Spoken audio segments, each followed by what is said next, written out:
Beautiful friends, it is an amazing day. Let's wait for those tubes to boot themselves up and connect the interwebs all across the fruited plain of the world.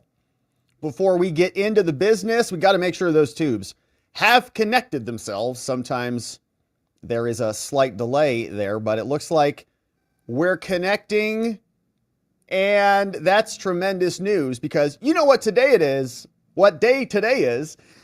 It's Friday, my friends, and let's wait for locals. Come on, locals, because it is a beautiful Friday. Welcome back, my friends. I hope your week was outstanding and you accomplished all the things you set your mind to. We got business to attend to, and we're not done yet. So let's see what is cooking out there before we zoom in and get some further details. President Trump, President-elect Trump, is going to now be continuing his fight to get his appointees through Congress. And we've got some updates there on Matt Gaetz. Big questions about this ethics report that is currently with the House committee. Senators want this, and now there's a back and forth. We've got Mike Johnson in the House who's saying he's not going to release it or not request it be released. But a bunch of senators are demanding that they get these materials. And so you can already see how this is shaping up. We got a bunch of updates on it. Speaker Johnson is talking about it. We've got reports from Byron York, and a bunch of senators like Tammy Baldwin are saying, we got to get our hands on this. And she's over there in Wisconsin. So we'll see what she says. We got Kev McCarthy is making the rounds saying, Gaetz is not going to get confirmed. We'll see about that. And then we've got Trey Gowdy, who's going to be here today. He's going to have a conversation with us about how terrible Matt Gaetz is before we listen to AOC and others and prognosticate what is going to happen here with Matt Gaetz. So the battle is getting underway, and we're here for it. Then we're going to turn our attention to what's happening with the DOJ, baby. Because in addition to Matt Gaetz, we've also got Trump sending in his crew into the DOJ, including his defense team, who we've talked a lot about here. Todd Blanche and Emil Bove making their way into the DOJ. We're excited about that. We'll see what that looks like, but it's not just those two guys. We've also got Jay Clayton from the SDNY, or going to the SDNY, and we've got D. John Sauer, that guy with that raspy voice who we've heard a lot from in the Supreme Court and in other appellate courts. He's excellent, and he'll be joining the team, which is great. We've got updates on some other appointments, including Stephen Chung, and Doug Burgum is joining, so we'll go through some of those updates and then talk about the rumors about Kash Patel. Now, John Bolton is out there, the mustache, very upset about this, as are others, some other senators, so we'll get some updates there. We'll see what Matt Gaetz says in his response. Elon's got some things to say. Debbie Wasserman Schultz is out there smearing Tulsi Gabbard. And then, of course, we've got Alina Abba in the House. So a bunch of clips, bunch of senators weighing in on what we're doing here with the DOJ. Perhaps the most pressing transitional issue of our time, because a corrupt DOJ means we have no justice throughout the entire country. That's a problem. So we got to fix it. Then we'll round out the day by talking about the failing Democrat resistance, which is crumbling right in front of our very eyes. We're here for it. Politico is reporting that the resistance is not coming to save you. Okay, libs? It's tuning out. Oh, no. They cut all their hair off for nothing? They got those blue tattoos on their foreheads for nothing? Resist all over the place? And no one cares? Wow. No. So we'll go through it. Even Democrats are unhappy with Nancy Pelosi. House Democrats are sick of her because she's been around for 175 years. You can't blame them. And of course, the real resistance, as we know, is going to come from the Republicans. And so we'll keep tabs on who these people are coming up. Zelensky's weighing in, says, yeah, Trump's probably going to end the war. Jared Kushner's coming back out to fortify the Middle East. And J.D. Vance had a fun exchange at the event last night, the white tie gala. Everybody was looking very dapper. there in Mar-a-Lago. And so some great stuff to attend to, my friends. Very glad you're here. Your boy had a great interview with our friend Sean Kelly over at the Digital Social Hour. And that interview will be coming out on his channel soon enough. And so that was fun. We did that today. And we had a great member stream this morning. And now we're glad to have you here. It's a beautiful Friday. Now, before we get into any of this business on the day, you know what we got to do? Talk about our health, baby, because we're all going to be jacked and have huge biceps. But it's true, we live in one of the most advanced eras in human history. We've got tons of medical breakthroughs, tons of science. But why are people so unhealthy and so overweight? Well, Dr. Amy Lee, board-certified physician and expert nutritionist, says one of the main reasons, 3 harmful foods that they tell us are health foods, but they're not. And so when you listen to her message, you're going to understand that these foods cause weight gain, clog your digestive tract, deplete your energy, wreck your beautiful skin. They're banned in other countries, but they're here in America. What gives? We'll see what RFK Jr. does about it. But Dr. Amy Lee explains how all this works, which foods are clean, which foods are wreaking havoc on your body. The great news, easy to stop this. Just got to know what foods not to eat and how to avoid them. And so check it out. Find out what these 3 foods are. Go to 3harmfulfoods.com, 3harmfulfoods.com/RG, number 3harmfulfoods.com/RG, or just click the link in the description. After years of study, Dr. Amy Lee is going to tell you exactly what you need to know in this video, totally free. So go check it out. Get control over your body, 3harmfulfoods.com/RG. We're going to be jacked and fit moving forward. RFK Jr.'s in charge. It's going to be great. All right, so thanks to Dr. Amy Lee for the sponsor of today's episode, and thanks for being healthy out there. All right, now let's get to it, because we've got some business to attend to, and here it comes. A battle over the Matt Gaetz report now underway in Congress. Trump nominated him to reform our corrupt DOJ. He's got a nice pedigree of being on the right side of a lot of issues that we care about here, which is called justice. And now we'll see what happens, because senators are popping up all over the place saying we better get this ethics report because Matt Gaetz might have some nefarious affairs in his history, and we'll talk about it. Now, the question, of course, that we had some time ago is, isn't this report going to come out anyways at some point in time? I mean, stuff always leaks. I have a lot of doubts about any government reports, especially reports that are adverse to Republicans, because we've seen multiple examples of this. We've seen several Trump indictments, actually 4 of them. We read through them. They were a joke. They were rigged partisan attacks on political opponents. We can go through every one of them one by one if you want to. We've done it, but ad nauseum. But they pass those off as legitimate indictments. He's been indicted. He's got 94 counts. He's got 34 this. Constantly, they do this little numbers game because they think that that is important to them. 51 intelligence people, 175 scientists, 37 Nobel laureates, whatever. So whatever they come up with, we're skeptical about, and especially if it is against a Republican from one of these bureaucracies. Now, in addition to that, I've got my doubts about whatever it says anyways, because if there was something legitimate there, wouldn't Matt Gaetz have already been prosecuted by the DOJ? They went after Menendez. They went after the other guy, the Republican who left and resigned. They prosecuted congresspeople. So if Matt Gaetz had this giant, horrendous dossier that was hidden undercover, wouldn't they have done something about it thus far over these last 4 years? Don't know. But I've got my doubts about it, which means part of me is just like, okay, just release it. What are we fighting over here? It might be a smear. All right. But what's going to end up happening, of course, is we saw this with Merrick Garland and all the other attorney generals. They come in and they get grilled in front of Congress. And so if they're battling over this report constantly, why don't you release a report, release a report, release a report, release a report, release a report, then that makes it a bigger issue than it ultimately is in many cases. So we'll see where this goes. I'm all for protecting Matt Gaetz. I'm all for protecting privacy. I'm all for not having our government smear the other side and smear ourselves and the Republicans not buckle to the Democrats. But I'm also wondering, there's a concept in the law. It's called drawing the sting. It's like if there's something out there that might be bad, like just tell it. Just say it to the jury right out of the gates. Hi, ladies and gentlemen. Yeah, it's true. He had the knife in his trunk. You're like, whoa, what?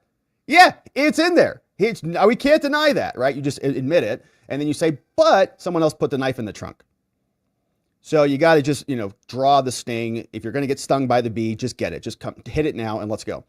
So we'll see where this goes. I'm all for an exploration, but as it stands right now, they're fighting over it. So Health Ethics Chair says the meeting on the Gaetz report has been postponed. It's not canceled, so they're figuring out what to do about it. His name is Michael Guest. He came out today and said that the group had only postponed, but they haven't canceled the meeting on this. The Mississippi representative, called Guest, declined to say whether the panel is open to sharing it with the Senate Judiciary Committee, as some senators say they want to see the report as they vet him.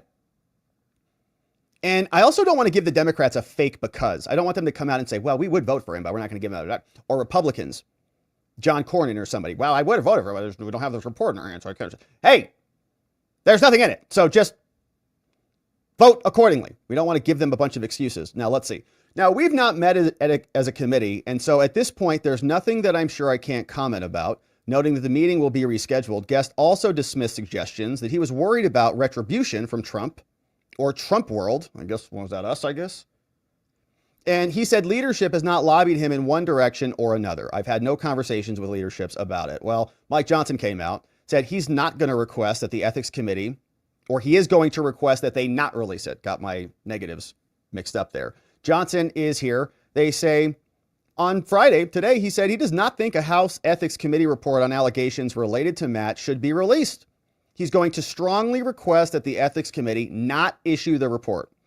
Johnson called on the ethics panel to withhold the report shortly after coming back from meeting with Trump at Mar-a-Lago on Thursday, said he plans to speak with the panel's chairman, Michael Guest. So that must have happened after this, who resigned from Congress to talk about Matt Gaetz, who resigned from Congress, says, I'm going to strongly encourage that the Ethics Committee not issue the report because that is not the way we do things in the House. And I think that would be a terrible precedent to set. So it's a rule now.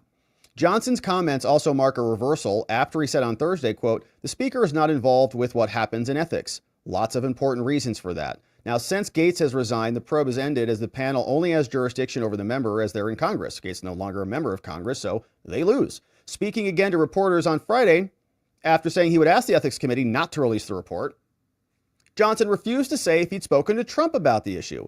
He says, I'm not talking to anybody about what I've said to Trump, punks, emphasizing that the Speaker's office has no involvement or understanding of the Ethics Committee's inner workings. He says, Johnson, let me say this. I believe it is very important to maintain the House's traditions of not issuing ethics reports on people who are no longer members of Congress. I think it would open a Pandora's box. It's a very important rule that should be maintained. It has been broken once or twice, and it should not have been.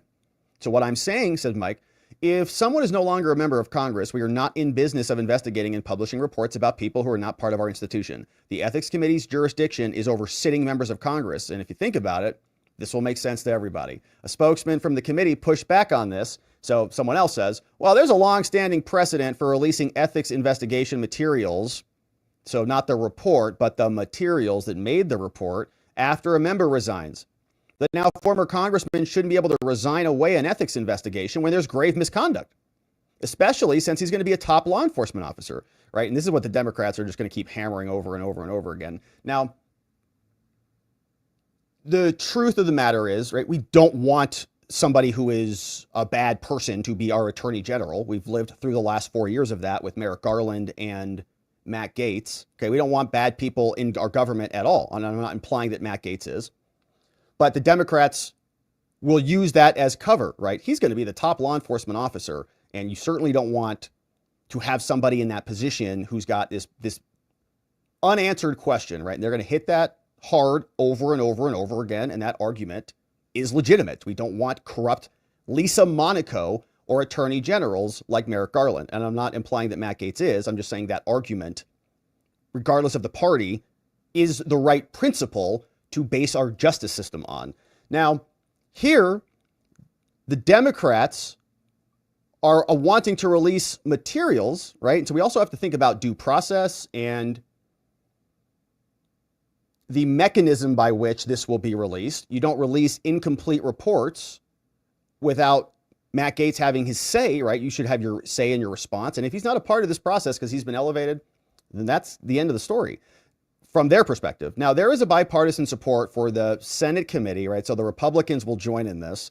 The ethics panel, you'll get the squishy Republicans. You're going to get Murkowski and Collins saying, well, we should see it. We should. The ethics panel had been due to meet this week to vote on releasing a report addressing the allegations, according to multiple sources. But committee Republicans canceled the scheduled meeting on Friday with Democrats after meeting on Thursday. The Senate Judiciary Committee requested on Thursday that they immediately preserve all documents. And the Senate, they said, has a right to request this. Now, the Ethics Committee said in June that it had been probing allegations that Gaetz may have engaged in, improper gifts, misconduct, with intercourse, special privileges, bunch of stuff. He's denied all of these things, and he deserves the presumption of innocence.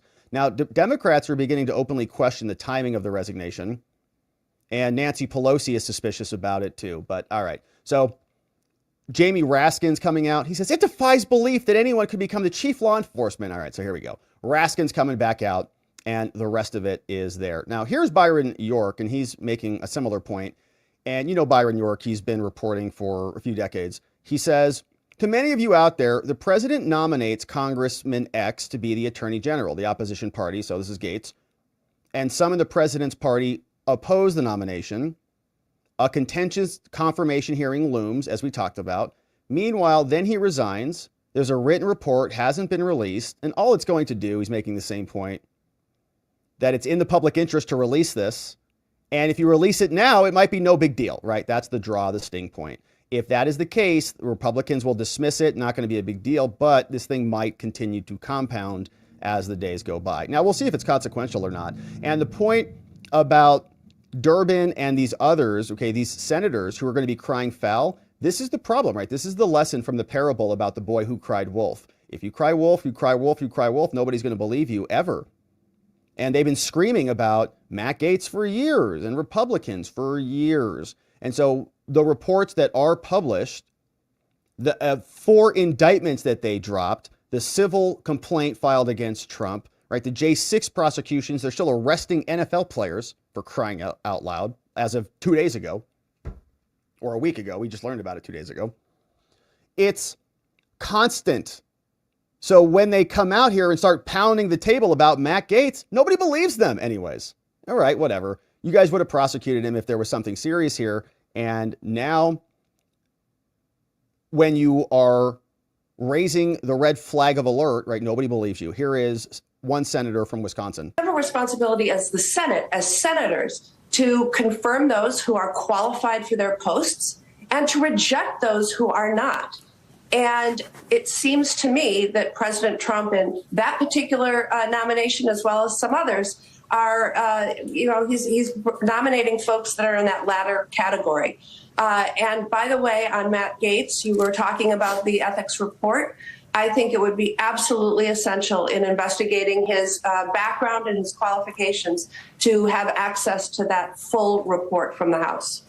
Yeah, and this will be curious because it's not about the Democrats, right? This might be one of the most contentious AG nominations in recent memory, like by a vote or two. We've got 53 in the Senate right now, and the Democrats are trying to claw back the Pennsylvania seat.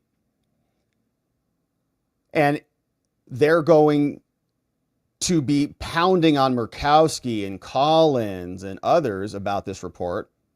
But is it going to matter? Is anybody going to care? Right? Trump has a solid mandate and enough senators there, and maybe even some goodwill from some Democrats. Let's not forget, Republicans went head over heels to vote for Merrick Garland and Lisa Monaco, two of some of the most corrupt people in American history, who've totally destroyed the justice system. And now they're just going to have some ethical report that's inconsequential thus far. Hold this up? I don't buy it. But there are forces that want to stop Matt Gaetz. I'm surprised that Kevin McCarthy's still in the country. He hates Matt Gaetz so much. The idea of Matt Gaetz being the attorney general, I figured McCarthy was going to be over there with Edward Snowden in Russia. But he's here, apparently, hanging out with Bloomberg. He says Matt Gaetz will never get confirmed. You know, we've had names like Rubio, Waltz, Gaetz even. I mean, what do you make of the choices so far? I think the choices are very good except one. Look, Gaetz won't get confirmed. Everybody That's knows what you that. think, but when you bucko. look at a Rubio, just the knowledge that he has, being in the Intel Committee, I was on the Gang of Eight, and his understanding, even when you listen to the other side of the aisle, they say, he'll make a great Secretary of State. So that's strong for me. A Waltz, just his background, from a Green Beret and others being the... But John Radcliffe at CIA, former DNI, that's very strong. And the difference is to what was 8 years ago today, President Trump understands the job. He knows the people that he needs around him to get there. And I think he's going to be much better prepared because he only has one term, but he'll hit the ground running this time. You say Gaetz will not be confirmed. Why bother with the nomination then? You know, yeah, because he might get confirmed. And Kev is maybe engaging in a little bit of wishful thinking there, Kev. All right, so here's Trey Gowdy. Oh, here he is. Talking about Matt Gaetz. And these two guys don't like Matt Gaetz either because they're part of the McCarthy crew. The more you get to know Pete Hegseth and Tulsi Gabbard, the more you're going to like her. The more you get to know Matt Gaetz, the less you're going to like him. I'm going to be really surprised if he can get confirmed. Right. So would I, especially after how we blew up Kevin McCarthy. I had no plan B. You thought it was a lethal blow to the House majority, but it turns out America really wanted Republicans in charge. So we'll see where that goes. All right. So thanks, Trey Gowdy, for your great analysis. That guy's hair's taller than mine. Will you calm down already over there, Trey? You look ridiculous. You can't go higher than this. This is maximum. I'm redlining it here, bro. What are you doing? All right, so that's Trey Gowdy, and he's out on Fox News. He's doing his thing over there. So meanwhile, Jen Psaki is trying to figure out what to do with all this misinformation. And she says, we should be censored because we're having too much fun and we're too right all the time. Isn't it fun being right all the time? These people have to pass laws to stop us from being right so much. One of the things that's changed even since I got involved in politics is just the rise of the percentage of people who get their information off of platforms that have no fact-checking mechanism and no accountability for having disinformation spread, right? Right. And as you know well, and I mean, when I got started in Democratic politics, you know, most of it was like local TV ads. That was what it was about. Obviously, national TV, local print. Those local TV is held to a higher standard of accountability than social media platforms in terms of having accurate information on their platforms. That is crazy. And so it is. How does it change? How are people held to account? Laws have to change. I want to ask you about one thing. Yeah, there's Jen just running her mouth on some podcast about news and all these things. And anyway, so she's, you know, they're processing. Let's just say that. They're processing their loss. You can see it. All right, now here's AOC. She's also trying to figure this out and saying that they're paying too much attention to Trump or something like that. Here's AOC also figuring it out with this Trump impersonator. Vote for Elon Musk and Donald Trump. And I think that, of course, is the question. It makes no sense. And I think part of it has to do with the fact that, and I think we're still in a process of going through the data. It's important to say that. Yes. And I actually think that it's important to say that the people who are rushing to say, let me give you my grand theory of what's going on right now. The problem is you went too woke. Sorry, Kamala Harris was running with Liz Cheney at her side. She wasn't going quote unquote woke. Okay, so that's incredible. They weren't woke enough is where she's going with this. Kamala raced to the middle. They had Mountain Dew. Tim Walz was drinking Mountain Dew. He was out there not shooting animals, not shooting pheasants, walking around with his gun, wearing camo hats. They thought that was going to be enough. Making fun of his cooking, like that's what happens to white people or something. I don't know. Strange times. But they also brought Liz Cheney out, which was a disaster. I can't believe they thought that was an amazing thing. I got to imagine there's 40% of Democrats that were sitting there going, Liz Cheney? What? Of the 100 pie, right? Probably 60% of them don't even care. Like, well, you used to be a Republican, and they had no idea. But others, they had the sour aftertaste from VP Dick in their mouth And it was disgusting. And we were shocked that they were embracing her so hard. But here is the rest of this. If we had an election on November 5th and November 6th, you've got an answer. Right. Don't listen to those people. I agreed. Do not listen to those people. It's pretty simple. You guys are incompetent. Your policies have failed, and your ideology leads to worse lives for people. So you should fix those things, and maybe you'll win elections. So I want to say that we should all have the humility of saying this is an ongoing learning process. However, there is something to be said about it doesn't matter that he's lying. He's saying that I'm fighting for you. In all of this debate that people are talking about with this woke thing, right? Yeah. Oh my gosh. It's because we care about trans people, and that's why. And by the way, only Donald Trump cared about trans people because he was the one running $130 million worth of ads. The Harris campaign said nothing about this issue. That's right. That's right. And what she did actually, she said she wanted to fund the trans surgeries for inmates. She's on video. It was in the ad that they spread all over the place so that people know who she is. Listen, the ads, it's not to even deny the fact that these ads were effective in certain areas. What I think people are paying too much attention to is the first half of that ad, which says Kamala Harris is for they, them. Everyone's focusing on that. They're not focusing on the second half of that ad, where he said, Donald Trump is for you. Yeah. And Democrats very often in their messaging, they speak in terms and in concepts in useless and not platitudes. In the second person. So they're going to, oh wow, so they figured it out. They're going to change their grammar. Wow, amazing. Here, listen. I care about you. And political races are not about one candidate versus another candidate. Too often it gets pigeonholed like that. They are, though. It is a race to convince a person about who cares about you more. Okay, so they're going to just change their messaging. It's a marketing problem because they are just so disconnected from reality that they can't understand the true nature of their own incompetence. But what's hilarious about this is apparently AOC deleted the pronouns from her X account. So this was AOC version 1, U.S. Representative, NY, Bronx and Queens. She says, in a modern, moral, and wealthy society, no American should be too poor to live. All right. Well, are we in one of those things? Like, do we have a wealthy society? Our nation is $30 trillion in debt, spending a new $1 trillion every 100 days.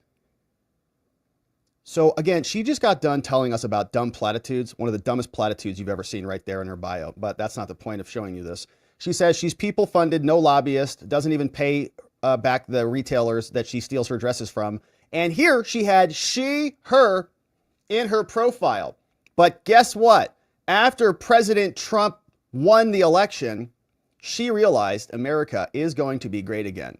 We're going to start calling women women, and we're going to say that they're beautiful. And we're going to hold the doors open for them even longer than before. And we're going to be proud to do it. And we're going to lift tons of weights, wear collared shirts, and have jacked biceps all over the place. So what she did is removed it. Gone. She, her. Deleted. That was a fun fad. It's gone already. So that didn't last long. Well done, AOC. So maybe that will help win them some more elections. But we also have people like John Brennan. He's on with MSNBC. We'll listen to him, and then we'll jump into the next segment. Here's John. Director Brennan, your thoughts about Tulsi Gabbard? Well, Nicole, I think you and Tom Nichols have done a great job just underscoring. Just to be clear, this guy was a part of the 51 laptop letter that was rigged by the CIA. Former CIA director right here, now a propagandist for MSNBC, and facilitated a rigging of the election. Remember, the CIA was paying some of those signers as independent contractors. The CIA offered them locations to work in their facilities, and the CIA publication board approved the letter in record time so that Joe Biden would have it ready for the debate. Now he is hitting the panic button because Trump's coming in. Are these shredders back there? All right, listen closely for the shredders. I'm not sure if they're in his hotel room or not, but you better believe they're working overtime there at the CIA headquarters. All the concerns that people have about this appointment. Clearly, Tulsi Gabbard has taken actions and made statements over the past several years that really raise serious questions about her common sense, her judgment, as well as her political sympathies. Cozying up to Putin as well as to meeting with Bashar Assad, I think really does show that she doesn't have the type of perspective that is needed for somebody who's going to head up these 18 intelligence agencies. And as Tom Nichols said, she doesn't have any qualifications. The Director of National Intelligence, that's a really serious position and a very complex and complicated one. Yeah, you guys work so hard together as ex-intel agents to rig elections, including here in America. Very complicated. That requires somebody who actually has an understanding of the intelligence community. No, we want them to be outside of the intelligence community. Sorry, John. You better get ready, bucko, because they're going to be investigating you soon enough for what you've done to this country. All right, now, speaking of the DOJ, we've got some other great updates. President Trump is sending the dream team into the DOJ. It was packed with corrupt prosecutors like Jack Smith, Molly Gaston, Jay Bratt, many others, but they're going to go bye-bye. Merrick Garland, Lisa Monaco, and the rest of them going to be replaced. And as we know, Matt Gaetz will be at the helm as the Attorney General, but he's going to be served, according to our President-elect number 47, Todd Blanche is joining the team. And if you've been here for a while, and I know many of you have, we have read through so many Todd Blanche filings. I think we've even exchanged an email or two. And that's pretty interesting because Todd Blanche is going to now be serving as Deputy Attorney General in the Trump administration. Yeah, baby, we're on the inside. Let's go. Todd is an excellent attorney who will be a crucial leader in the Justice Department, fixing what has been a broken system of justice for far too long.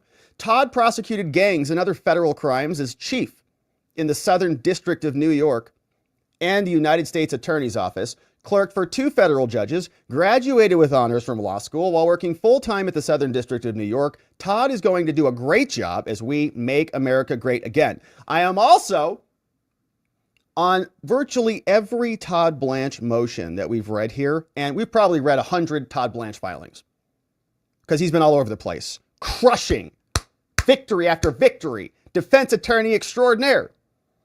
Right next to Todd has been Emil Bove, and he's going to serve as the principal associate deputy attorney general in the Trump administration, baby, and as acting deputy attorney general as Todd Blanche is in the process of being confirmed. Oh, this is going to be great.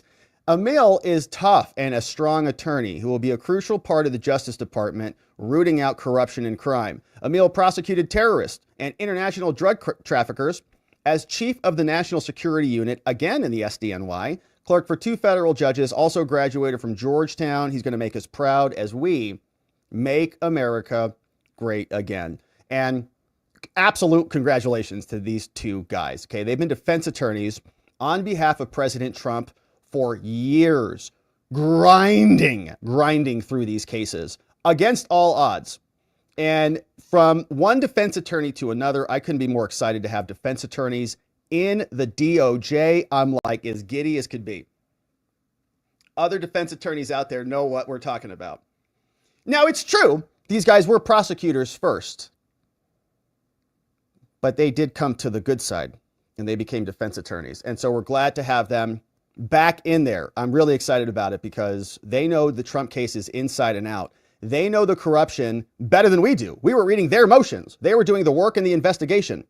We were reading their work, and now they're going to be in charge. What? Let's go. All right, so very excited about that. Now, there's more. Also, Jay Clayton is going to be the chairman, who is the chairman, is nominated to be the U.S. Attorney of the Southern District of New York, which is a huge jurisdiction. Jay is a highly respected business leader, and what I love about this is Trump is thinking very tactically, very strategically. We haven't seen any other U.S. attorney. I think this is the first U.S. attorney who's come out. He's saying, guess where we're starting? New York. It's getting cleaned up right away. Jay is a highly respected business leader, counsel, and public servant. He received engineering and law degrees from University of Pennsylvania, economics degree from the University of Cambridge. Before chairing the SEC, Jay was a partner at Sullivan and Cromwell, served on the management committee, senior policy advisor, board member, bunch of stuff. Wharton Business School, Carey Law School. He's going to be a strong fighter for the truth as we make America great again. And so some great news there. Question about, will appointing defense attorneys change anything with the ongoing cases? And it depends which cases we're talking about. But yes, a changing of the guard at the DOJ is going to result in, I would expect, a dismissal of a slew of J6 cases, right? Because these are going to be new people, the new bosses. Bring me what cases you're working on. Anything that's nonviolent, they just may look at it and say, this is a waste of Justice Department resources. And so in the interest of justice, they're gone. Now, Jack Smith is resigning and his Florida case is already gone. So those two federal cases are done. But the J6 cases should be cleaned up. And we're excited about that. They are the bosses.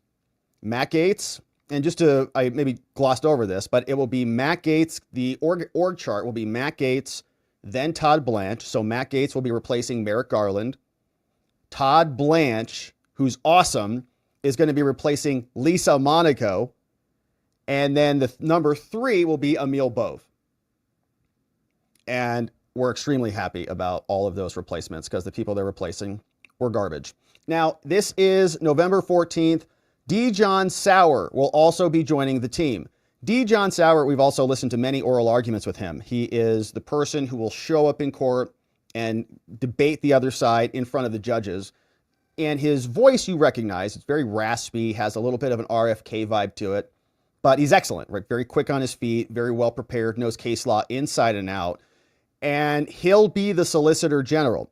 And right now, that is Elizabeth Prelogar, who's also very good, right? She's a very good orator. She's got great rhetorical capabilities in court. And he'll be replacing her. So this will be the position that represents the United States government in litigation like that, in stuff in front of the Supreme Court and on appellate issues. And so he's going to be great too. So all of these people are coming in. We have covered all of these individuals for years here on the defense, outside of the government. They're going inside. It's incredible. Elections have consequences, and this is going to be a massive positive change at the DOJ and in turn for our justice system. Now, in addition to that, President Trump has also tapped Stephen Chung, his current communications director, as his communications director. And it's not going to be Alina Abba. All right, we got veteran of all 3 campaigns. He's known for his slashing statements on Trump's behalf. Looking forward to seeing this guy behind the wheel. He who served as Trump's principal spokesman also served in 20 and 16, joining the White House as the comms director. Been a near constant presence, right by Susie Wiles, right by Chris LaCivita. Trump surrounds himself with fighters. He's going to have a bunch more here. Chung kept a low profile during the campaign, but his statements were always sharp and sometimes shocking. This guy doesn't play around, obviously. You don't want to mess with Stephen Chung at all. Very serious individual. Now he's joined by Doug Burgum.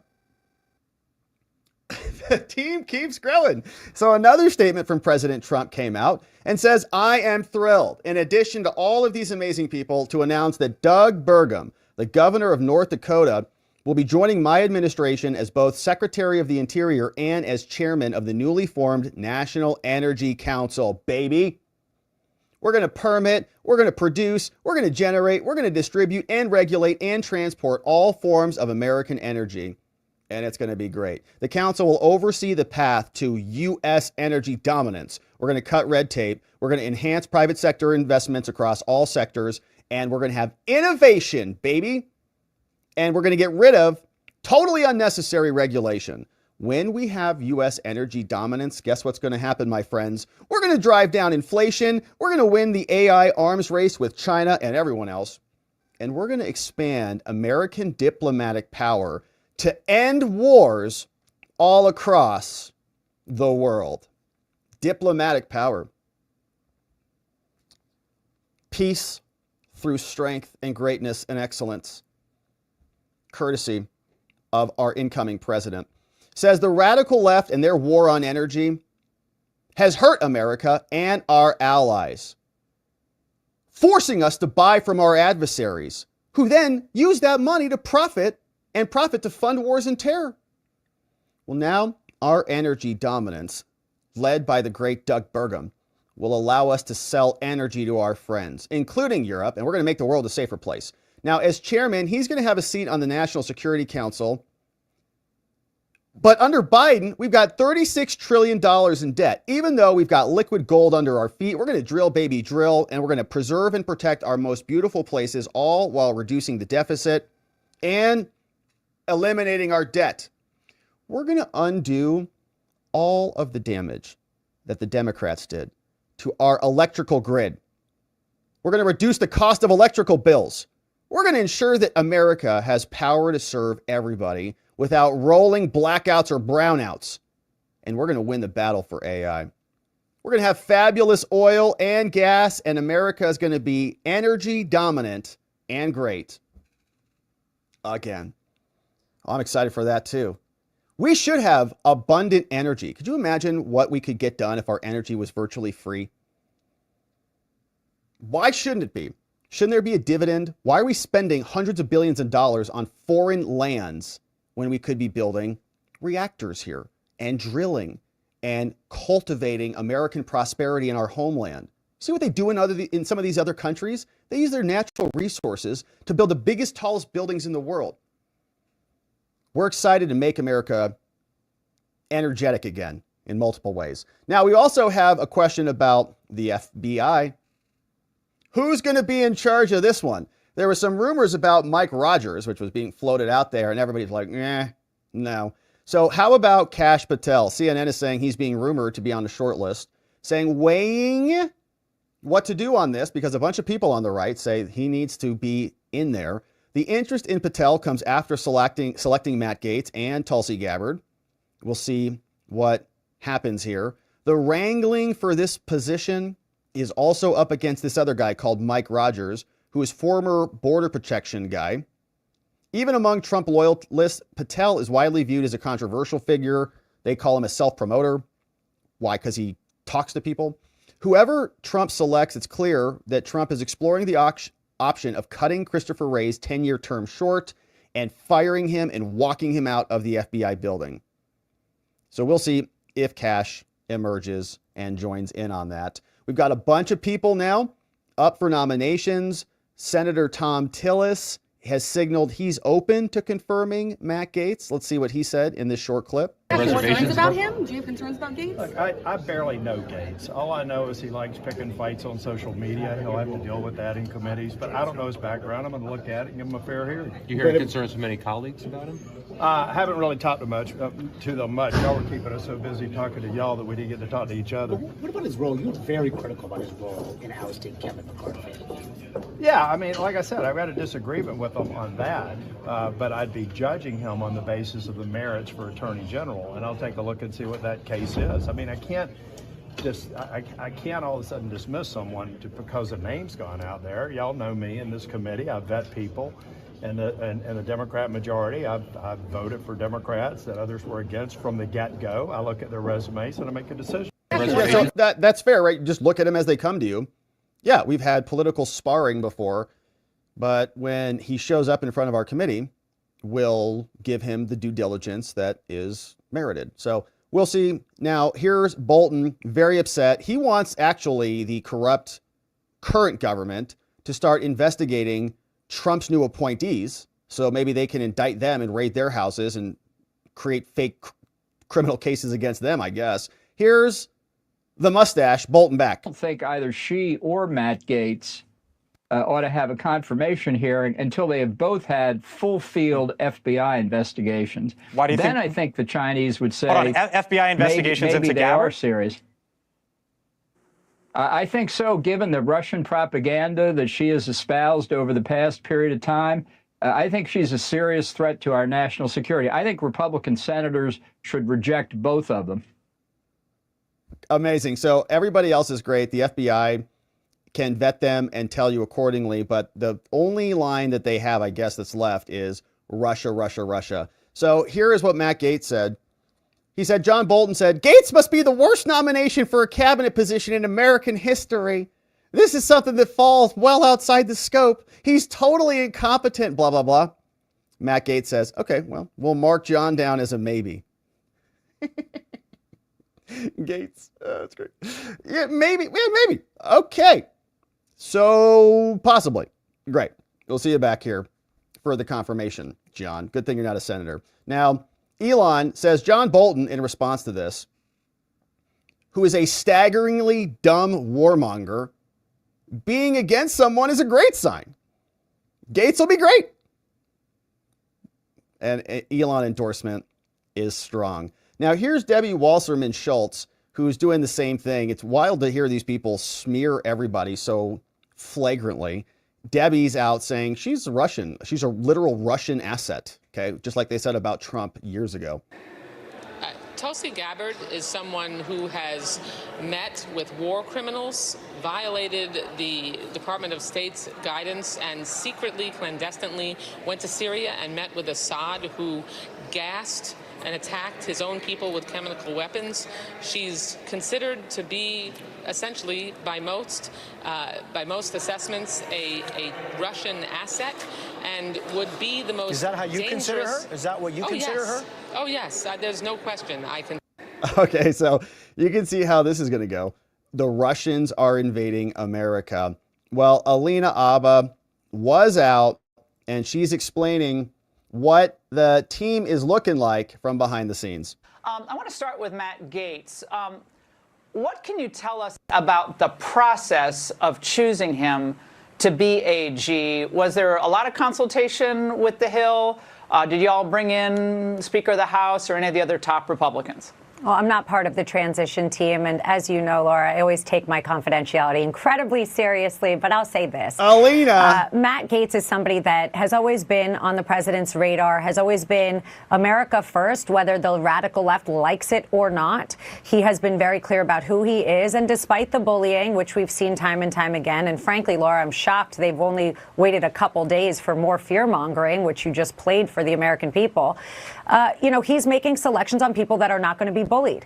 And we have seen time and time again political people who are career politicians come in, they act like they're Republican, they turn out to be a rhino, they fold and buckle under pressure. These people, his selections, they're not that. And that might be frightening to the CNNs and MSNBCs and the people that put up charts and say that they will not respect the rule of law, the Constitution, and the separation of powers. But they've got another thing coming. We need to respect the process. The president has to respect the people he's putting in these roles. And frankly, I do. I think he's made great decisions.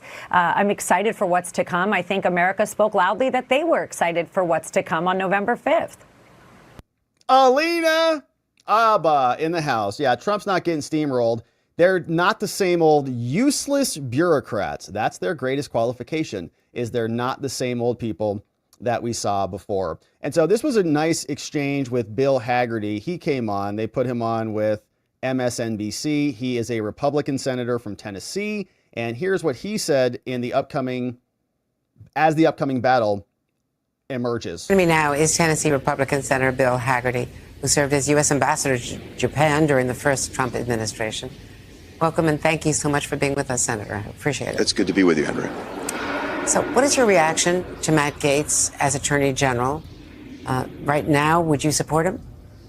Listen, Andrea, it's amazing to me that people are reacting the way they are, what you just showed, because there has been no one better at channeling the American public's frustration with the weaponization of the Department of Justice than Matt Gaetz. Yeah. You can understand the president's frustration with the DOJ.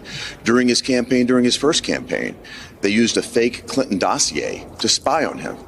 Look at what happened in the first Trump administration. This whole fake Russiagate hoax, the DOJ investigated him for years doing that. In 2020, the DOJ went to big tech and had them censor Hunter Biden's laptop to throw the election toward Joe Biden. Let's go. And if you think about what just happened in 2024, the DOJ, their colleagues around the country, they brought 5 different cases to try President Biden's top opponent, President Trump. I can understand his frustration in wanting to put an agent of change in place. I'm not surprised at all. They try to throw him off the ballot. Well, I don't want to litigate all that happened with Donald Trump because there's a lot of evidence to support many of the allegations, and in fact, and there's a lot of evidence to show that there is no evidence for any of the allegations. The indictments, Mar-a-Lago, the sloppy intelligence handling. What? That case was dismissed. Andrew, I think the American public spoke louder than anybody. They gave him the strongest mandate we've seen in 36 years in reaction to all of this. But a Trump-appointed judge cut all of that off, and it wasn't fully vetted. So let's just talk about that. What a joke, Andrea! A Trump judge cut the case off, so it wasn't vetted. They dismissed it because Jack Smith is not a real boy, and he stole $50+ million from the public treasury. The legal system at work, no question. And it was not working. It was weaponized.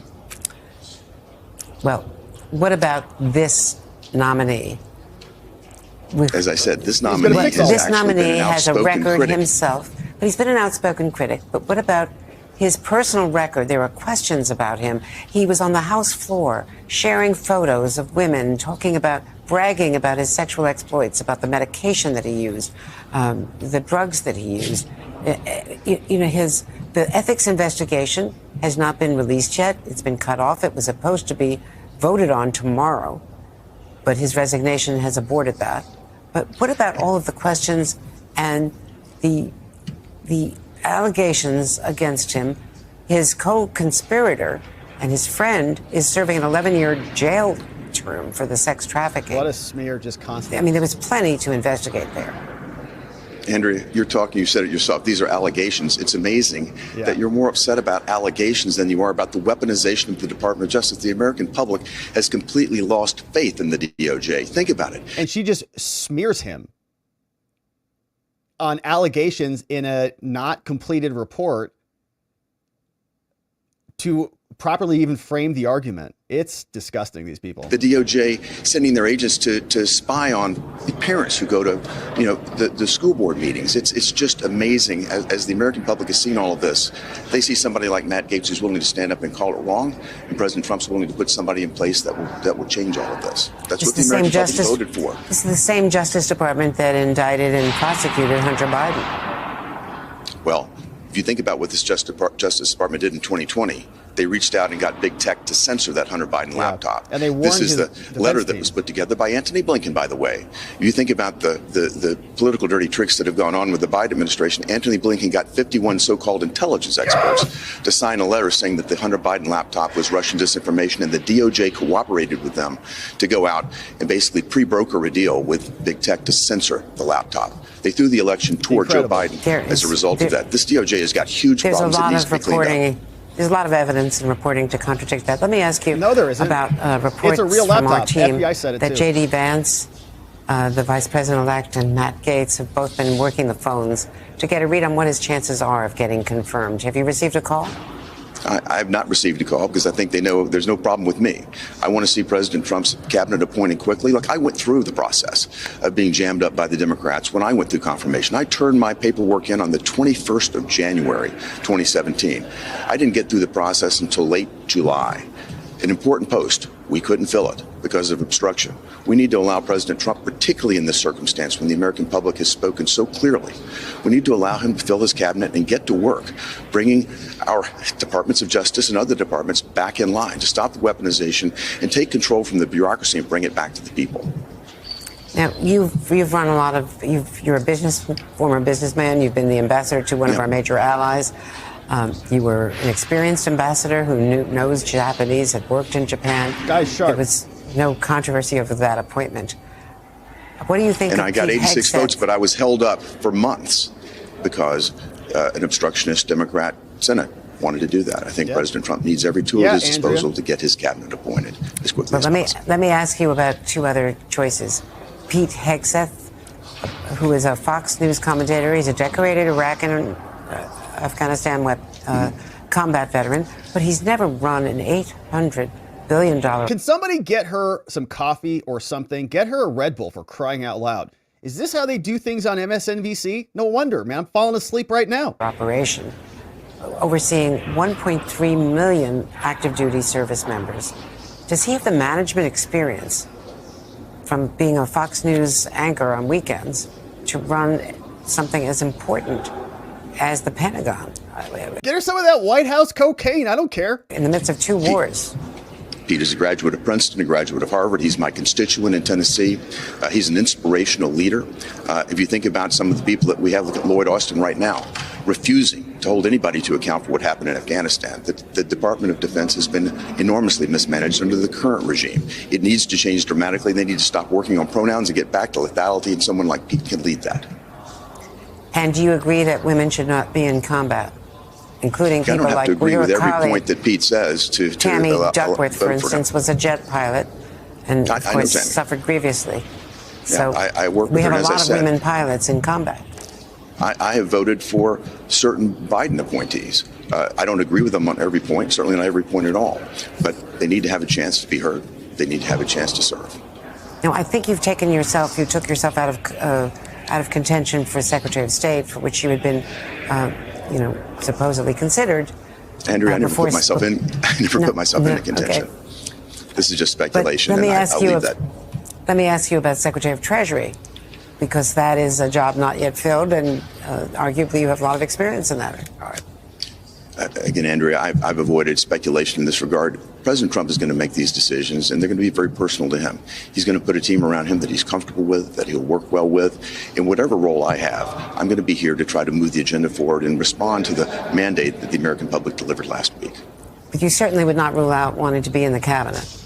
Again, I've never speculated that I wanted to be in or out of the cabinet, and I've avoided that, and I'll continue to do so. I've had a great career in business, as you mentioned. It was my honor to serve as our U.S. ambassador to Japan in President Trump's previous administration to represent this great nation, and there's no greater honor than I have right now than to represent the people of Tennessee in the United States Senate. Senator Bill Hagerty, thank you very much. Thank you, Andrea. All right, Andrea, get some sleep, for crying out loud. All right, we got to have a little more energy next segment.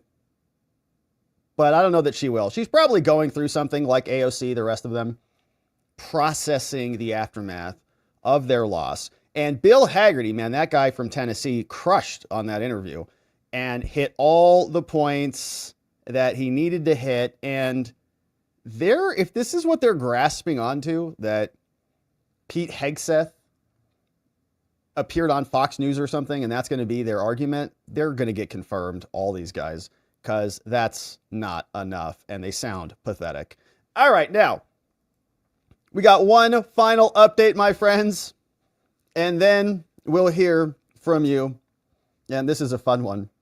The Trump resistance is failing already, crumbling around us. They were getting tattoos, shaving their heads, joining little 4B communities. Who knows what they were doing exactly? Many of them still trying to figure it out. But now they are recognizing the resistance is not coming to save you. Resistance is futile. President Trump here, you see, they say the resistance is tuning out. Oh no. In the weeks before the election, no media platform had more catnip for Donald Trump's detractors than the Drudge Report. And for those of you who still check the Drudge Report, I will check it from time to time when I'm doing my show prep. There's several I check. I often, in that category, I like to check Rantingly. I like to check Citizen Free Press. And I'll check Drudge, because Drudge has flopped into the liberal Drudge Report, and it aggregates a bunch of their lunatic links over there. So I go to those two, and then I check that one as well.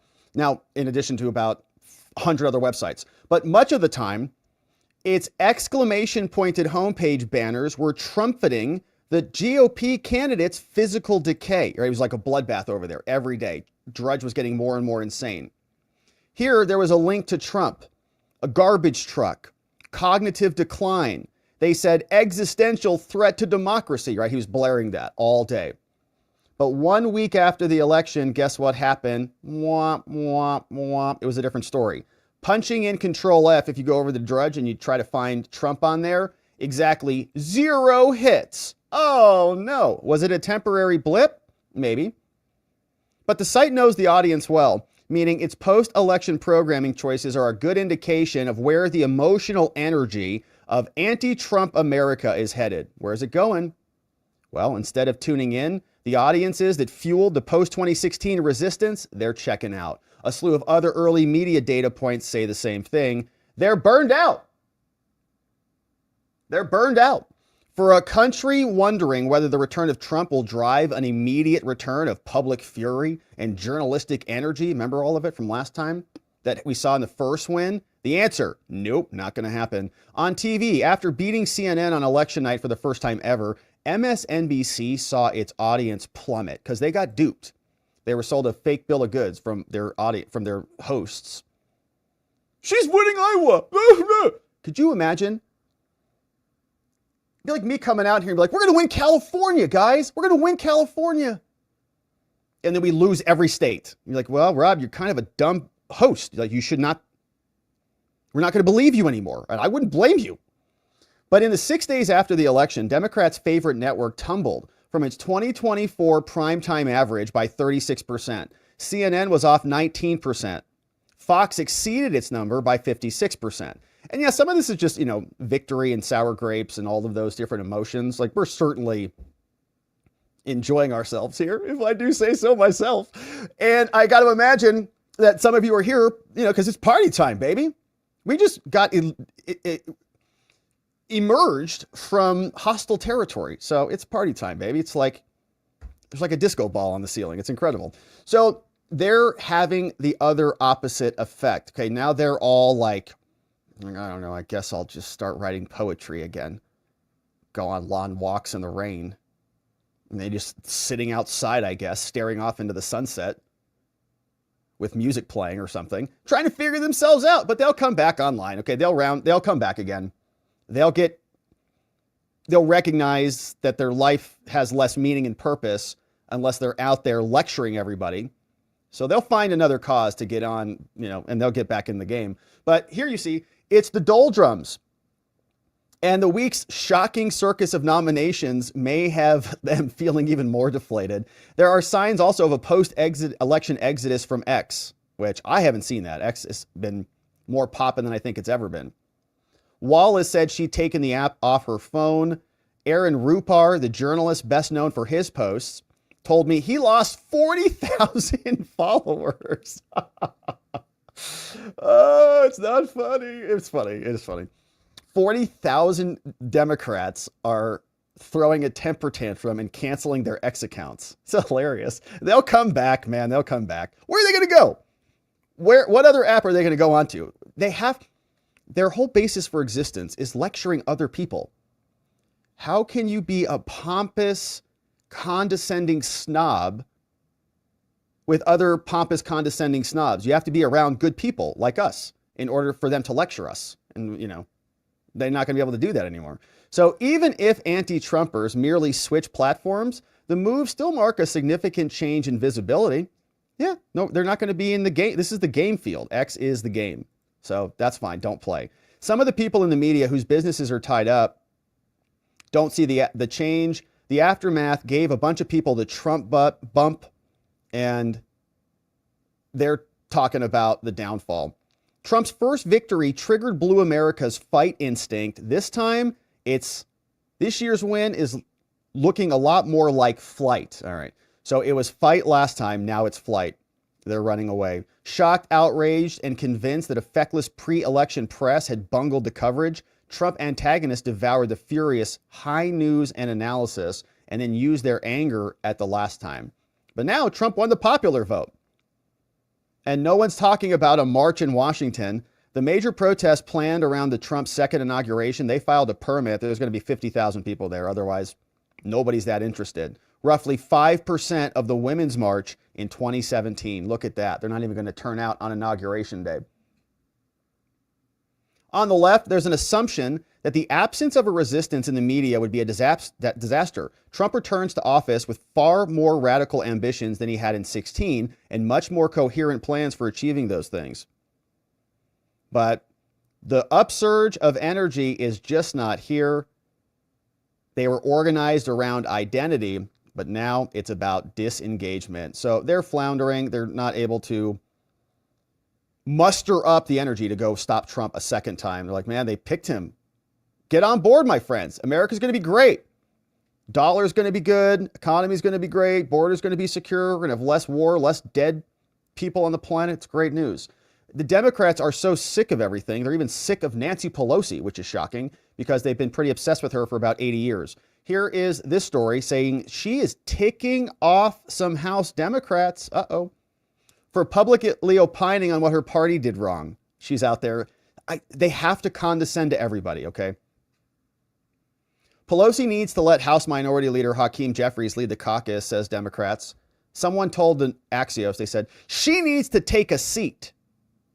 Making scattershot comments is not just unhelpful, it's damaging. Saying Hakeem has been tremendously graceful and respectful of her, but I don't think she is being respectful of him. Pelosi is still instilling fear. The mountain of frustration with Pelosi exists in the private conversations that the Democrats are having in the House of Representatives. The trouble started when Pelosi agreed to an interview with the Times, in which she suggested that Biden should have dropped out of the race sooner. She said, well, there may have been other candidates in the race. Everybody's making that point. Her comments ignited another round of finger pointing between Biden and Harris. Everybody's upset. The New York Times wrote up their story, but didn't post a full interview until Saturday. Many of Pelosi's colleagues cheered when she asserted her will over the party and threw Biden out. We just have to win the election. She didn't care. Now Jeffries' allies, including Pelosi, note Democrats got 3 seats in New York. He did a masterful job in New York, but now some Democrats are clearly frustrated with her. She promised that she'd give up the gavel.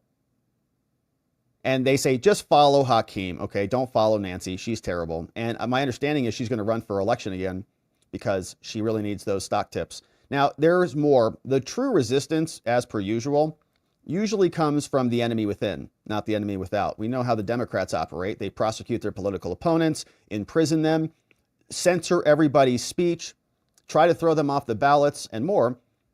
Now, we ask about the Republicans. Collins, Murkowski, and more. Thune can afford, the new Republican Senate leader, he can afford to lose 3 GOP votes. But at least 6 Republicans, depending on the nominee, could be the block. Mitch McConnell, every move from him will get scrutiny because he's not running for re-election again. We got Susan Collins. We got Lisa Murkowski. They're also in positions on swing states. Collins is up for re-election in the next cycle, the midterms. We've got North Carolina, Senator Tom Tillis. He's also up for 2026. And he's going to face a strong Democrat challenger. So he'll be middle of the road. Todd Young from Indiana, John Curtis from Utah might follow in the shoes of Mitt Romney. Gross. Now, between the lines, they say the question is whether this group sticks with tradition or are they going to dig their heels in and oppose Trump? We'll see. Now, one other person who is accepting of this transition is Zelensky. He's back. And he said the war will end faster under a Trump administration, which we've all known. Zelensky said that the war will end faster, according to UNN. This was in an interview with Seuss Pilney. Quote, Trump, he heard the basis on which we stand.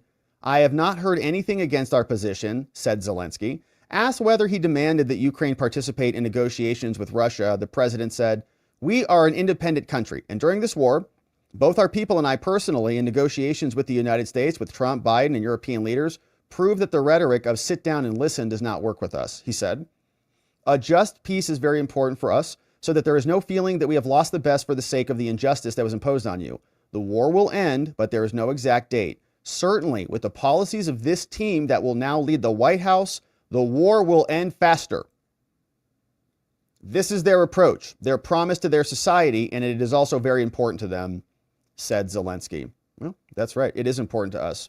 We don't want a continual escalating war with a nuclear power. Somebody who might be coming back in an unofficial position is Jared Kushner. He's expected to be pivotal, and many give him credit for the Abraham Accords during the last term that the Biden administration came in and bungled. President-elect Trump's son-in-law, Jared Kushner, seen as being pivotal to the Middle East efforts. The Middle East team is taking shape this week. He may be taking on key roles and utilizing relationships he developed over the last term. No one on the incoming team has what Jared has, and that is trust. He earned it. He didn't have it at the beginning, but he earned it. Takes time to build, and he did that. So, not saying it's going to be a formal role, but likely an outside advisor. Was very successful in normalizing relations in the Abraham Accords, and he's close with the Saudi prince and a lot. So he'll be back, it looks like. And J.D. Vance was also out, and here is what he said in his speech to the America First Foundation. This was the black tie gala at the White House, or at Mar-a-Lago, rather. This is our incoming vice president-elect.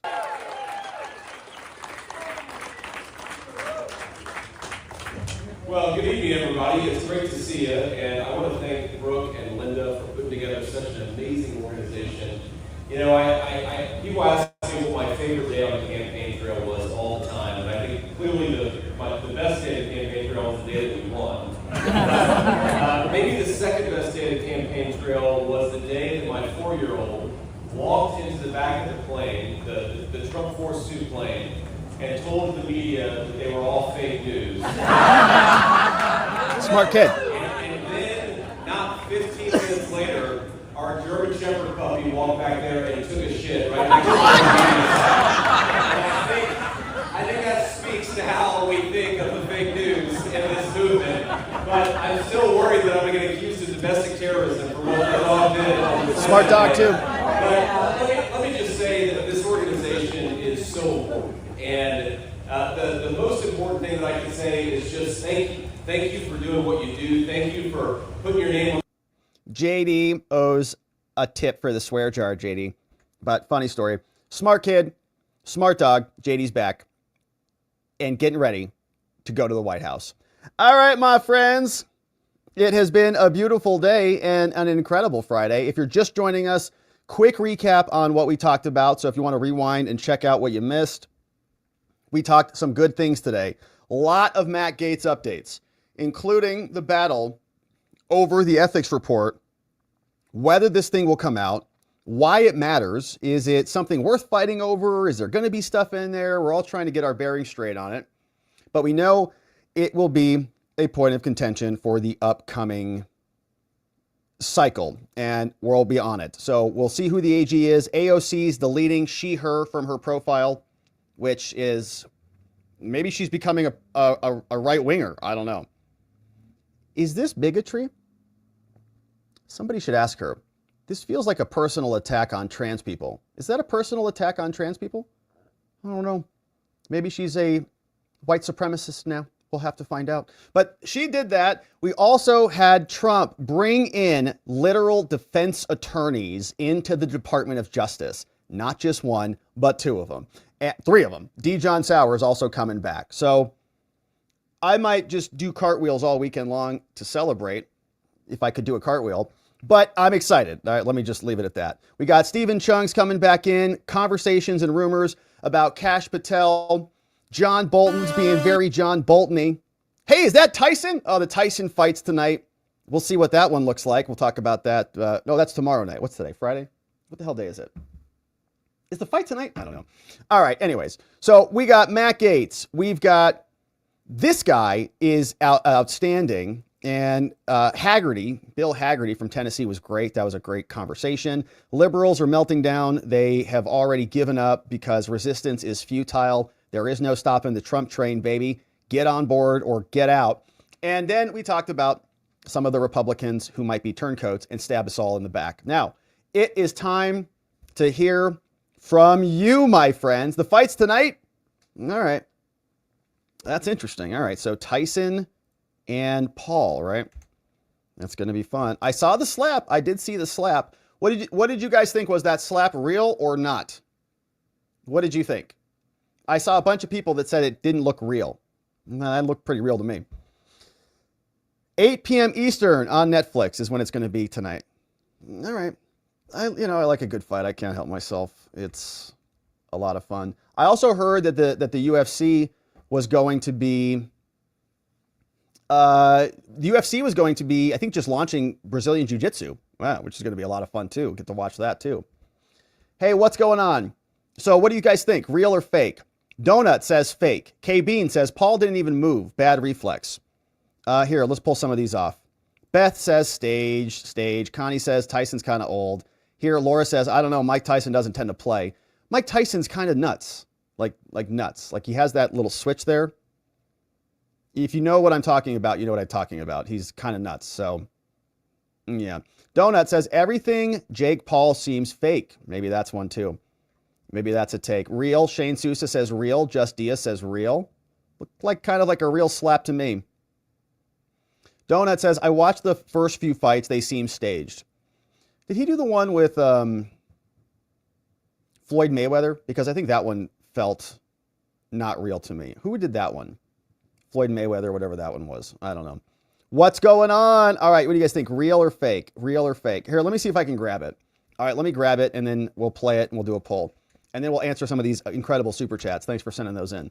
All right, so let's see the slap. The slap, let's pull it up.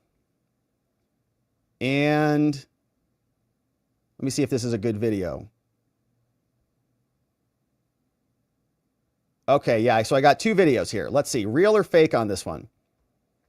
And all right, here we go. So what happened was this.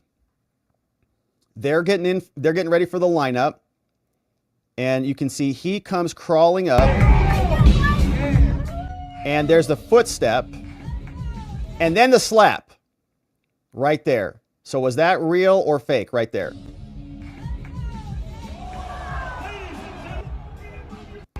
What do you think? So that's one shot. Here's an actual close-up. That looks like a real contact right there. It's pretty, I don't know about that. And then here's another angle on that. Yeah, see his whole head jacked on that one right there. The whole head, that's a jack right there. Wow. That's a pretty good pop. I think that's a real slap. Yeah, I think it's a real slap. Now that we've looked at it in greater detail. Yeah. All right, so what do we say? Real or fake? Real. Real. It was real. I mean, it could have been a real slap, but he could have said slap me, all right, I guess. You could slap me as hard as you can, right? And it was like a real fake slap. It was a real slap, but they made it fake. Okay, so you could say it was a real slap, but it was a staged slap. How about that? Things get complicated. Was I thinking Mayweather versus Conor McGregor? That's what I was thinking. No, wasn't one of the Paul brothers? Didn't somebody say, hey, it's exhibition, bro? Didn't someone say, someone said it's exhibition, bro. What was that? What was that fight?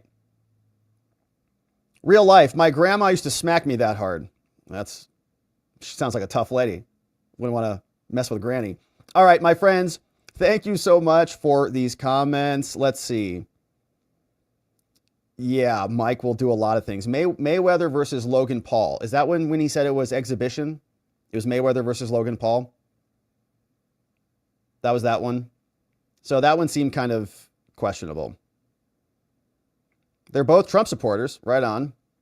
It was more of a face shove, says CK. Good stuff. Stepping on the foot is a good way to land a good hit in a street fight. Especially if you have white shoes on. Yeah, you don't want to do that. All right, my beautiful friends, it's going to be so fight night is tonight. If you have Netflix, that's going to be happening. We'll talk about it tomorrow. Definitely looked real to me, yeah. I wouldn't want to get hit with one of those slaps. But I would if it was Mike Tyson. Yeah, you have to. Yeah, bro, you got slapped hard by Mike Tyson. It's like a legendary story. As long as you don't get permanently injured, then it'd be worth it. It'd be worth it.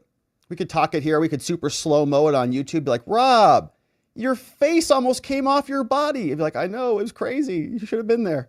Anyways, would have been a lot of fun. Maybe one day. He's fast. Just to feel what it's like. I'm just kind of curious, you know. But not that curious, to be clear. All right, so what's going on? We got some great comments in the house. Paul Mino says that was real AF. I can certainly, yeah, for a couple $1,000,000, sure, too. Yeah, add a couple million in. Sure, yes, yeah, let's go. Hey, what's up? Hey, happy Friday, my friends. This piglet is very happy. Piglet, what's up? This old guy, good to see you, my friends. Thanks for sending these donos in, for supporting us on the day. This old guy says, it's Friday, November 15th, and I'm still smiling. Damn, life is good out there. I totally agree with this old guy. Thank you I'm glad you're smiling, baby. We're going to ride this thing for 4 years. So get used to it. Your cheeks are going to we're going to have very good cheek muscles because we're going to be so smiley. Hey, travel agent Amy, what's up? Says it's so amazing how much travel has picked up since November 5th. Thank you, Trump. That's an interesting one. Travel agent Amy. So people are booking flights because they're free again. They're like, oh my gosh, I can live my life not under misery and tyranny. It's great. Good to see you, travel agent. Says John Libby says, I love it. Chris Wallace turning in his resignation on CNN and MSNBC maybe going on the chopping block. Yeah, what happened with Chris Wallace? I saw that headline today. He's the first who got the axe over there. That guy, talk about a flame out. Wow. That's why sometimes when your time's, just retire, like hang it up, man. Just retire on top. Hopefully we can practice that principle. But he left, what was it, Fox to CNN's internet thing, and then that failed. Then he got fired again. Wow. So not working out for him. And it couldn't happen to a worse journalist. Dolly, what's up? Dolly Galbraith. What's up, Dolly? Thanks for becoming a supporter. Glad to have you here. Grab the stream from this morning, and we'll see you tomorrow on the members only stream. We got P-Dog Knight. What's up, P-Dog Knight? Says, like Gaetz, but his nom may be a distraction. I think that's a good analysis, yeah. Yeah, that's similar to what we were talking about, the shiny object. Gaetz, I think there's a principle about this in The Art of War by Sun Tzu, right? If you have to engage your enemy, engage your enemies on your terms. So if we're going to have a confirmation battle about something, which we probably will, let's just isolate it all right in this one person, in Matt Gaetz. He's sucking all the energy up out of the room. Everyone else will just fly right through, and they'll all fight over Matt Gaetz, who probably will still likely be confirmed anyways, based on the numbers, ideally. So we'll see, but it does feel like it's a tactical. So clearly I think Matt Gaetz is a qualified, capable candidate who will do good at the DOJ and reverse the problems. But there's another layer to that. It's the political layer. What does it do in the political realm? And I think that's a separate analysis. Thank you, P-Dog. 4 months as a member. Great to have you. F. Joe Biden says, seems to me that Congress and the Senate as a whole need to have all of their members' criminal history, public front page, name, and charges. Yeah, there's a lot we could know about our senators and Congress people that we do not know. Like they all have, there's several of them that have interesting things in their past that they just don't talk about. So maybe a nice Excel spreadsheet with all the charges. It'd also be nice to have a list of all their donors and a bunch of other information about them. Maybe what pharmaceuticals they're on, would be curious as well.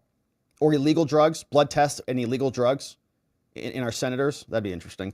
Hey, F. Joe Biden, what's up? Voice of the People says, sorry, but that Trey guy looks like a conehead trying to impersonate Slim Shady. Yeah.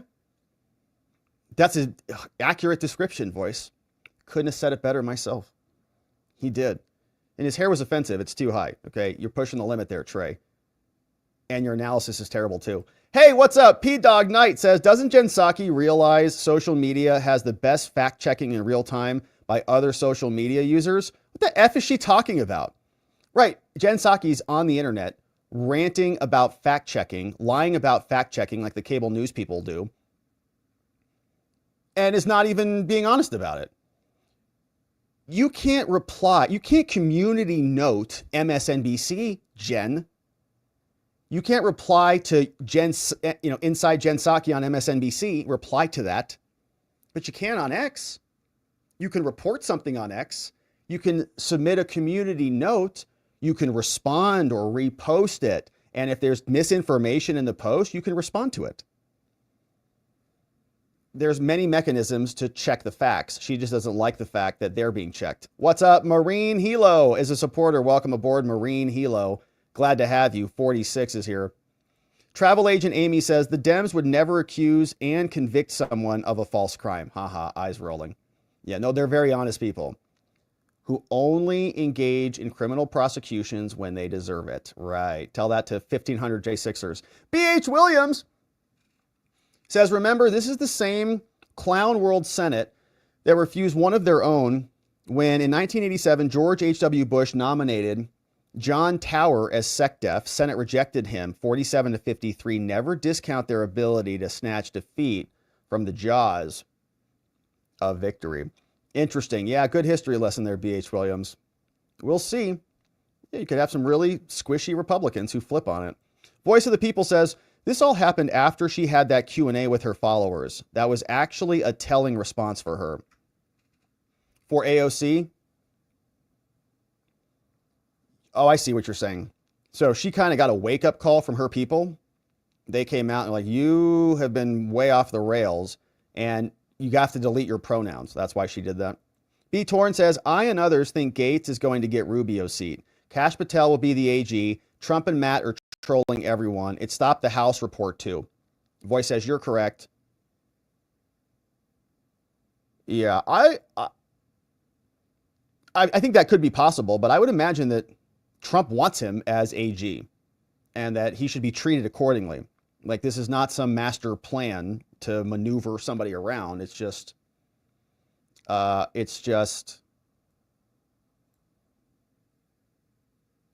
another possibility. What's up? Pam Ragland is here.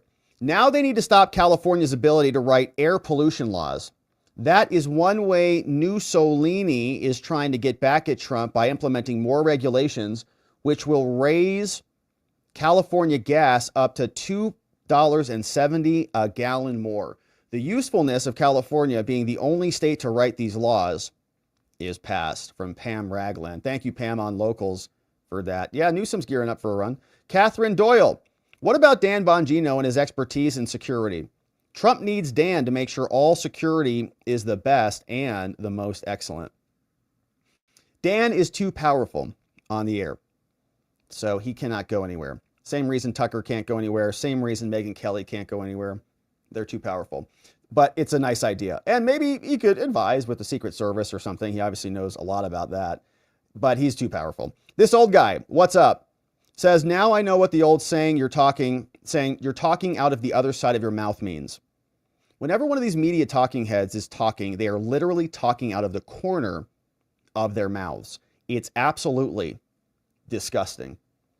It is disgusting, this old guy. They should have some self-respect and some integrity, but they don't. 200 Watt Studio says, Andrea Mitchell seems tired and demoralized. That is true. She needs a nap and a pep talk, man. Somebody get her a coffee. Troy Hargrove. What's up, Troy? Thanks for becoming a supporter and joining up over on YouTube. We'll see you tomorrow on the members only morning stream. Voice of the People says, Venezuelan gang is moving into Tennessee now. This will not turn out well if the feds don't stop them soon. Just Rhonda says, I think it's what the feds want. Interesting. So they're in Tennessee. They're also in Colorado, right? That was their original stop. That's not good. We'll see if Tennessee deals with them differently. Hey, Seekin Finden says, Andrea Mitchell looks absolutely forlorn and broken. I feel sorry for her. She should have gone MAGA. LOL. You're right about that, Seekin Finding. They don't have to live that way. You don't have to live in that perpetual state of misery. Embrace liberty. Embrace freedom.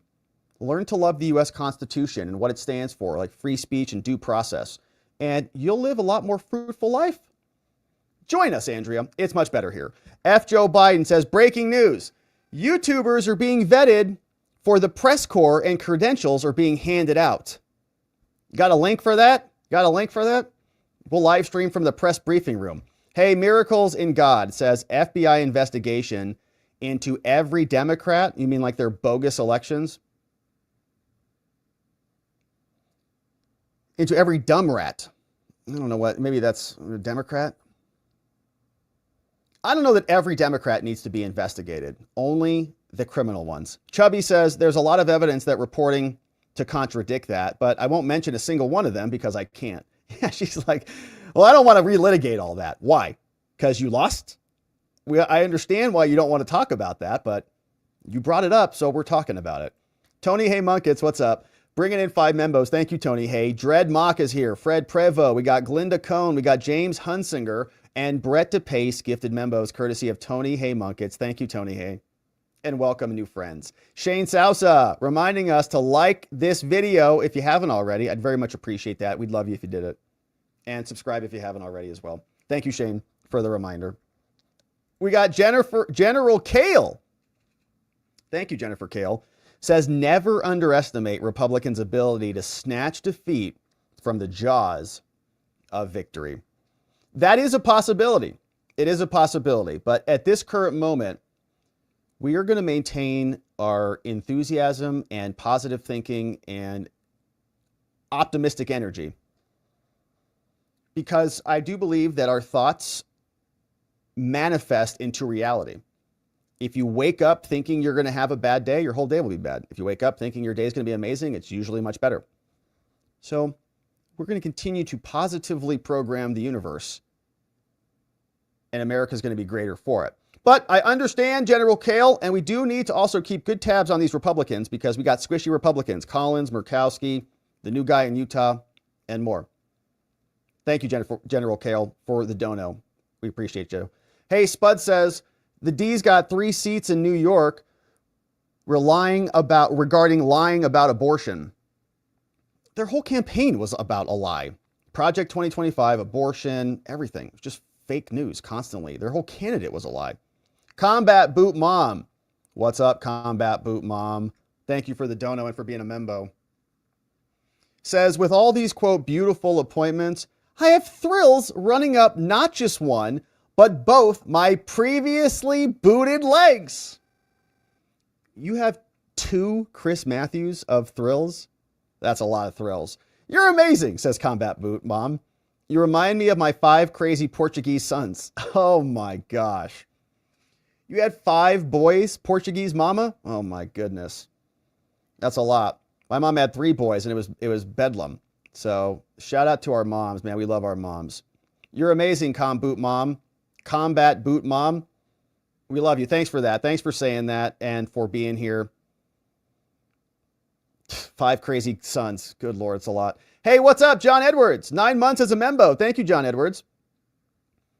Another great show, Rob. Thank you, John. Thanks for being here for full term. That's a full baby, 9 months in the house. John, thanks for that. We got Jennifer says, Tim Pool said Nancy is going to run again. She registered to run. It's her 20th term. She's like 86, right? Or 84?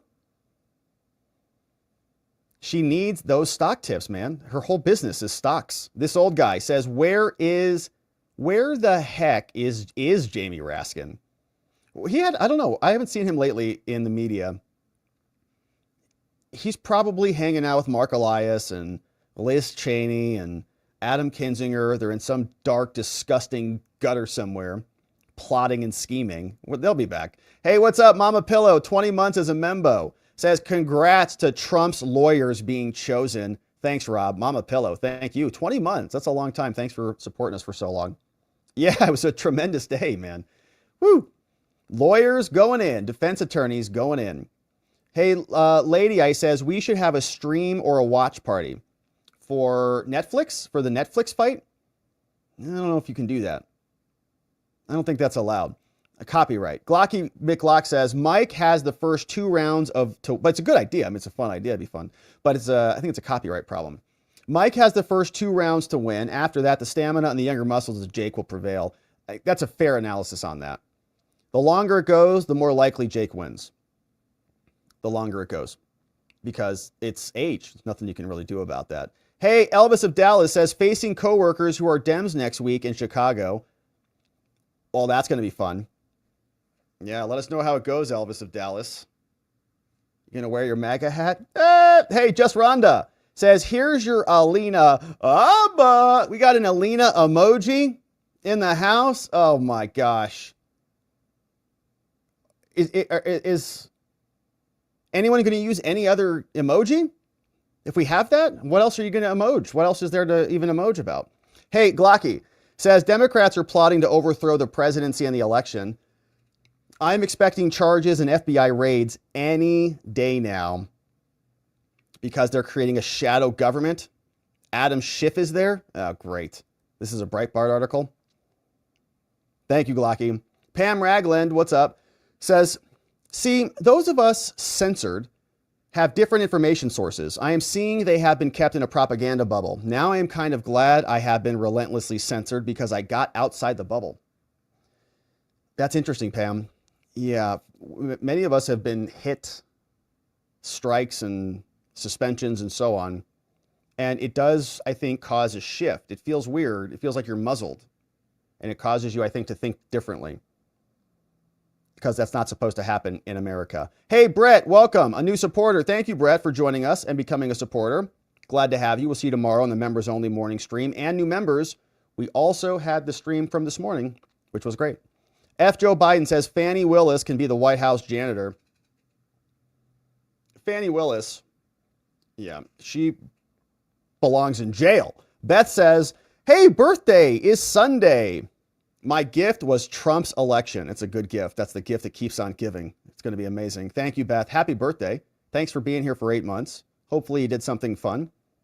In addition to celebrating the Trump victory. Spuds is here. Says Trey Gowdy needs a red warning beacon on his head to warn of low-flying planes. Yeah, like those flashing lights. We're coming in. We're coming in too close. We're coming in. It's coming in too hot. Pull up. I can't. And then the pilot, he's pulling up and he's just coming crashing in. And it's just Trey Gowdy sitting there. Last thing the pilot sees before it crashes into Trey Gowdy's head is his face. Ah! Horrible way to go. Horrible way to go.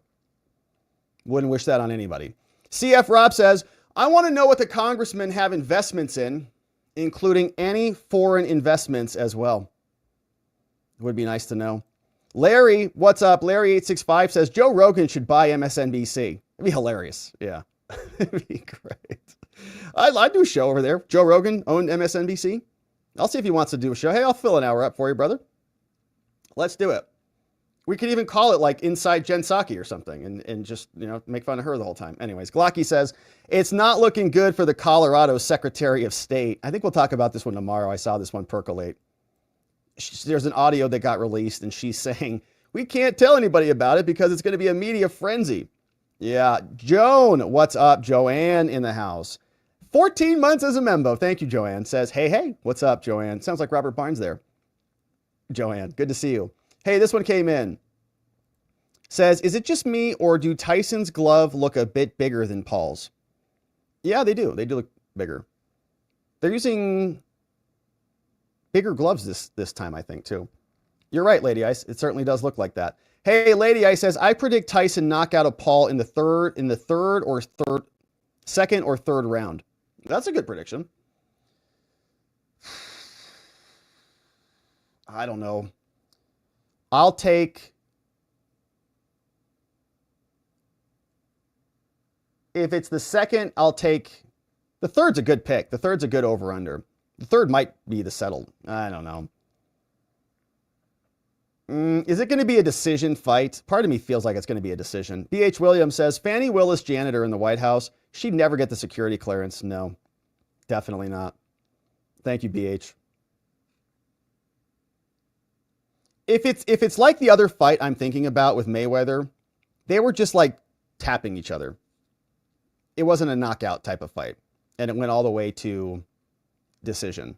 And it was lame. Hey, Brett, what's up? Brett, thank you for this, man. Says, hey, I've been an avid follower and feel like I've gone through every chaotic lawsuit with you, but finally we all won. Brett, man, I feel that statement so hard. Thanks for all you do in this movement, and shout out to Charlie Kirk, too. I got to say, man, Charlie Kirk and his crew are incredible.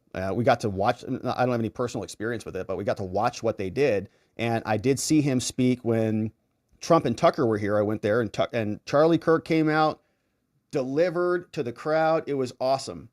It was really awesome, and it was inspirational. I'm like, man, look at these young guns out here just crushing this. It's like, wow. So it was good. It was good. And Brett, man, can I thank you, man? Thanks for being a part of it. Thanks for following us here. Thanks for watching the show. I mean, we would not be able to do any of this without you, without your support, without your membership, without your donos. it would have been dead on arrival.